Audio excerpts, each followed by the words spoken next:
रावण के ससुर ने कैसे की थी पांडवों की मदद। दोस्तों, वैसे तो पांडव सारे काम करने में सक्षम थे। इसकी एक वजह ये भी थी कि उनको श्री कृष्ण का सहयोग प्राप्त था। लेकिन क्या आप जानते हैं, एक बार कुछ ऐसा हुआ था कि पांडवों को रावण के ससुर यानी कि मायासुर की मदद लेनी पड़ी थी। पर सोचने वाली बात है कि धर्म का साथ देने वाले पांडवों ने एक असुर से मदद क्यों ली।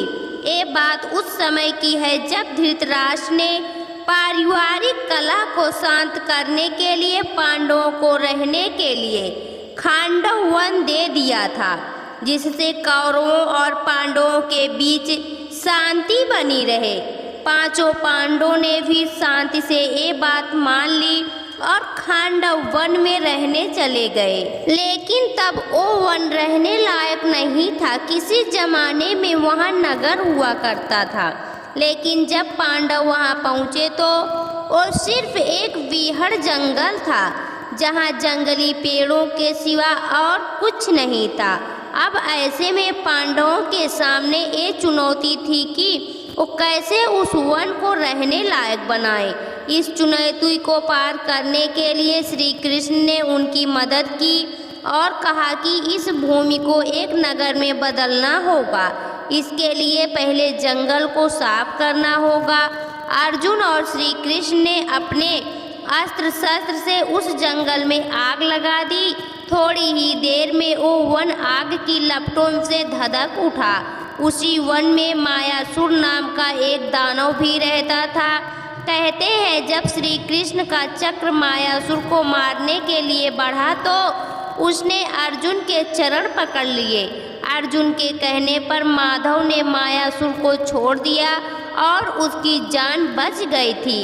इसके बाद उस वन को नगर बनाने के लिए श्री कृष्ण ने महान शिल्पकार विश्वकर्मा जी का आह्वान किया। तब विश्वकर्मा जी ने उन्हें बताया कि प्रभु, इस वन में मायासुर ने पहले भी एक नगर बसाया था, लेकिन आज ये खंडहर हो चुका है।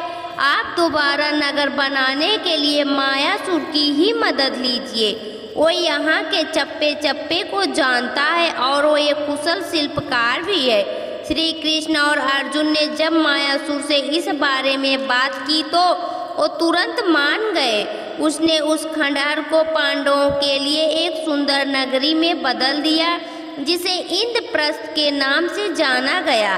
कहते हैं उस समय ये नगरी बिल्कुल इंद्रदेव के स्वर्ग की तरह थी, इसीलिए इसका नाम इंद्रप्रस्थ रखा। इसकी सुंदरता के चर्चे इतने ज्यादा थे कि कौरवों को इस बात से जलन होने लगी थी, क्योंकि ये नगरी मायासुर ने बनाई थी। इसलिए यहाँ कई ऐसी चीजें थीं जिसे देखकर कोई भी धोखा खा सकता है।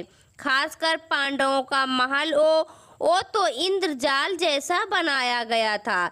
इतना ही नहीं, मायासुर ने उन्हें दिव्य हथियार भी दिए, जिनका इस्तेमाल पांडवों ने महाभारत युद्ध में किया था। सबसे पहले मायासुर ने एक दिव्य रथ दिया जो बहुत तीव्र गति से चलता था और उसे कभी भी अचानक मोड़ा जा सकता था। आपको बता दें वो रथ महाराजा सोम का था। इसके बाद उन्होंने कौमुद गदा दी जो बहुत ही प्रचंड था। कहते हैं वो गदा भीम के अलावा और कोई नहीं उठा सकता था। आखिर में मायासुर ने अर्जुन को गांडीव धनुष और एक ऐसा तरकस दिया जिसके बाण कभी खत्म नहीं होते। मायासुर ने बताया, अर्जुन, ये धनुष बहुत ही खास है। इसे दैत्यराज वृषपर्वा ने महादेव की आराधना करके उनसे प्राप्त किया था। दोस्तों, जिस तरह विश्वकर्मा देवताओं के वास्तुकार थे, ठीक उसी तरह मायासुर असुरों के वास्तुकार थे। मायासुर को हर तरह की रचना करने का ज्ञान प्राप्त था। मान्यता है कि उस काल की आधी दुनिया की चीजें मंदोदरी के पिता यानी कि मायासुर ने ही बनाई थी। कहते हैं वो इतना प्रभावी और चमत्कारी वास्तुकार था कि अपने निर्माण काम के लिए पत्थर तक को पिघला देता था। इतना ही नहीं, उसने इंद्र को भी मायावी विद्याओं का ज्ञान दिया था। तो दोस्तों, आपको यह कथा कैसी लगी कमेंट बॉक्स में ज़रूर बताएं। वीडियो को लाइक करें, शेयर करें और हमारे चैनल को सब्सक्राइब करना ना भूलें। वीडियो देखने के लिए आपका बहुत बहुत धन्यवाद।